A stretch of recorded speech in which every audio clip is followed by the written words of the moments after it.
네, 반갑습니다. 상한가 비기 군단장 상비군TV입니다. 상비군TV는 주식 투자에 도움이 되는 정보와 특징주 등 여러가지 이슈를 함께 나누고 있습니다. 자, 오늘도 역시 신규 상장한 종목 하나 가지고 왔는데요. 오랜만에 신규 상장 이후에 따상을 기록한 종목을 보는 것 같습니다. 바로 이 하나기술이라는 종목이 그 주인공입니다. 이름만 들어가지고는 좀 생소하실 수 있겠는데 하나기술이 뭐야? 뭐 하나은행에서 분할된 기업인가? 라고 궁금증을 좀 갖는 분 계실 것 같아요. 자, 그래서 오늘 한번 이 하나기술이 어떤 종목인지 그리고 왜 상한가까지 갈 수밖에 없었는지에 대해서 한번 알아보는 시간 가져보도록 하겠습니다. 자, 영상 시작하기 전에 구독과 좋아요 한 번씩 부탁드리겠습니다. 네, 그러면 저희가 항상 보는 방법이 있었죠? 자, 신규 상장 종목을 이제 알아보는 방법. 첫 번째로 공모가와 경쟁률 한번 체크해 보도록 하겠습니다. 공모가는 현재 하나기술 공모가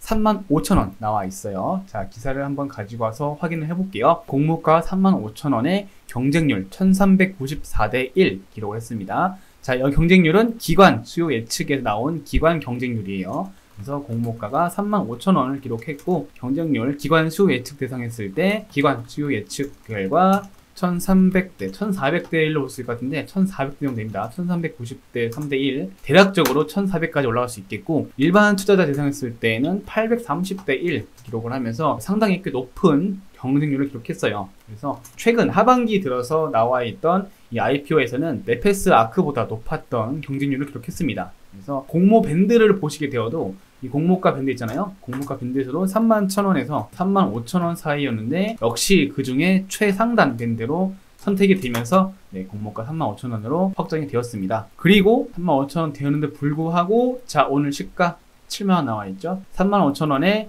공모가가 곱하기 2 시가에서 최대 곱하기 2가 될 수 있죠. 곱하기 2배가 된 상태에서 상한가를 기록했습니다. 이게 바로 따상이죠. 따상의 의미가 바로 공모가 곱하기 2로 시가 형성을 하고 난 다음에 그 상태에서 30% 상승.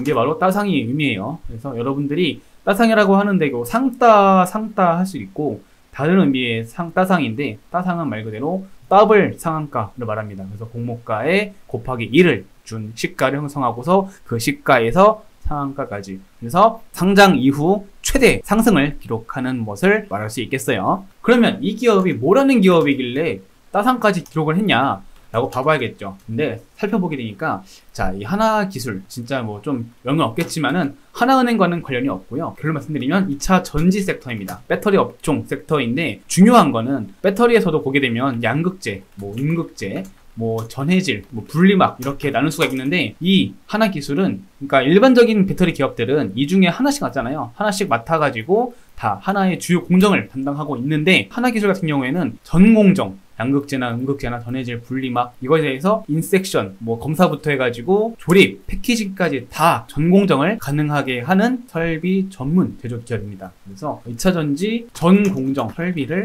맡고 있습니다. 그래서 다양한 뭐 정말 양산이 필요한 자동화 설비부터 해가지고 뭐 극판 공정부터 패키지 공정까지 전부 다 장비 공급이 가능한 업체예요. 그리고 배터리 보시게 되면 뭐 원형도 있고 뭐 각형, 파우치형 이렇게 해가지고 여러 가지 형태가 나와 있거든요. 그런 다양한 형태의 배터리에 대해서 모두 대응할 수 있습니다. 그래서 이런 부분들이 있어서 가장 좋은 점이 무엇이냐? 국내 배터리 대형 3사가 있죠. 여러분도 아시겠지만 뭐 LG화학부터 해서 삼성 SDI 그리고 SK이노베이션까지 이렇게 세 3대장이 있는데 3대장을 대상으로 모두 고객사로 확보해 놓은 상태입니다. 그래서 이 세 기업이 대형 3사가 모두 고객사입니다. 그래서 상당히 꽤 엄청나게 매력이 큰 것 같아요. 고객사 확보해 놨고 그래서 이런 부분들이 하나기술이 있어서 다양하게 대응할 수 있게끔 도와주고 있기 때문에 매출도 역시 꾸준하게 나오는 상태인 것 같습니다. 네, 그러면 이렇게 말로만 들으면 좀 헷갈릴 수 있겠죠. 그래서 제가 홈페이지를 한번 갔다 와 봤는데요. 자, 홈페이지 한번 가보시죠. 여기가 하나기술이에요. 하나테크놀로지 보이시죠? 자, 사업 분야 홈페이지 오시게 되면 2차 전지 양산 설비 나와 있는데요. 각 형태별로 다 대응할 수 있게끔 나와 있고 여러 가지 공정에 속해 있는데 이 공정에서 해당하는 각 전극 공정, 뭐 조립 공정, 뭐 충방전 검사, 패키징과 같은 여러 가지 검사들에 다 들어가는 필요한 설비들을 그때그때 맞춰서 제작할 수 있게끔 기술을 갖춘 회사입니다. 그래서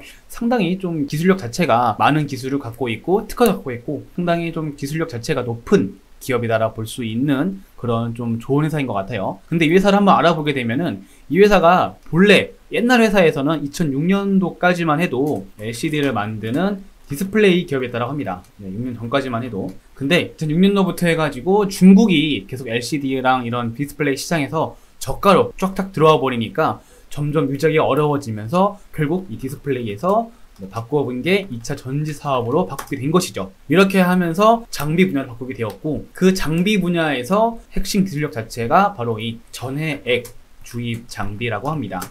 전해액 주입 장비가 하나 기술의 메인 핵심이라 볼 수 있겠고, 이 기술력 바탕으로 해가지고 앞으로 예비 유니콘 기업가 되었다고 하더라고요. 선정되게 됐습니다. 그래서 유니콘 기업 많이 있죠. 그래서 유니콘 기업 되게 되면 그만큼 여러 가지 기업들에 대한 혜택도 주어지게 되고 지원도 주어지게 되는데 상당히 의미가 있는 어떤 하나의 유니콘 선정이 되었다라고 볼 수 있는 부분이고요. 이 역시 전공정 대응 가능하기 때문에 어느 시장에서든 대응 가능하다라는 점, 그리고 추가적으로 신사업이 나와 있는데 추가 신사업 보겠습니다. 추가 신사업으로는 유리를 가공한다고 해요. 요즘 폴더블 쓰잖아요. 폴더블 쓰고 있는데 자 보시게 되면 글라스 열 가공 또 나와 있죠.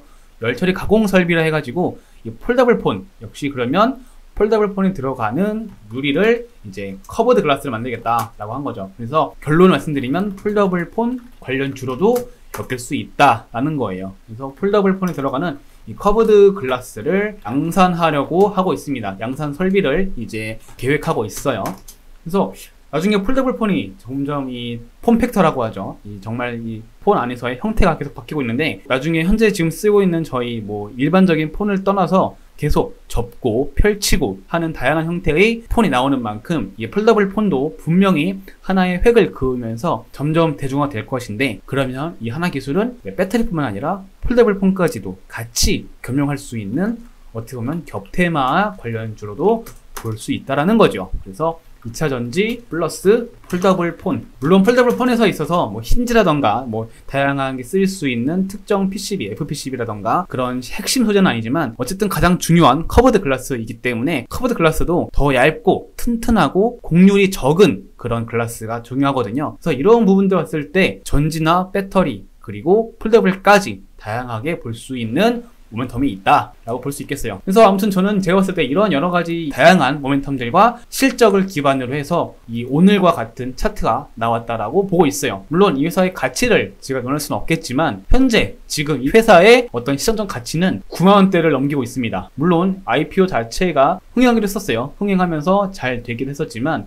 분봉상 흐름을 한번 보아도, 자, 저희 나왔죠. 마지막 3번 항목이에요. 분봉상 흐름 보면서 마무리할 건데요. 제가 보는 것처럼 3분봉 120선 나와 있죠. 역시나 여기를 이제 한 번도 깨지 않았어요. 깨지 않고 지지해 주었고, 아침에 상한가를 한번 기록한 이후 이제 조금 풀리면서 왔다 갔다 했지만, 그리고 오후장 들어서 이 코스닥장 빠지면서 약간 좀 위태위태 하나 싶었는데 나름 잘 버티더라고요. 잘 버티면서 결국 마지막까지 상한가 기록한 모습입니다. 그래서 내일은 아마 이제 91,000원 넘어가게 되면 이제 10만원대 가잖아요. 10만원대 넘어가게 되고, 이게 또 보게 되면 코스닥 기업이기 때문에 코스닥 기업은 10만원 넘어간다 하더라도 호가가 바뀌지 않습니다. 코스피 바뀌기 때문에 코스닥은 바뀌지가 않아요. 그래서 호가에 대한 변동은 없겠지만 저는 이 120선을 다시 한번 지지해 준다던가, 그러니까 여기가 한번 터치가 되기 전까지는 일단은 신규 매수는 조금 손절이 필요한 부분이기 때문에 신규 매수보다는 약간의 조정을 좀 기다려보자. 왜냐면 상한가 기록했기 때문에 얘는 분명히 더 올라갈 거예요. 다음날 갭이 더 뜰 거고, 그렇기 때문에 갭을 따라가지 마시고 이 120선을 한번 잘 지켜보시면서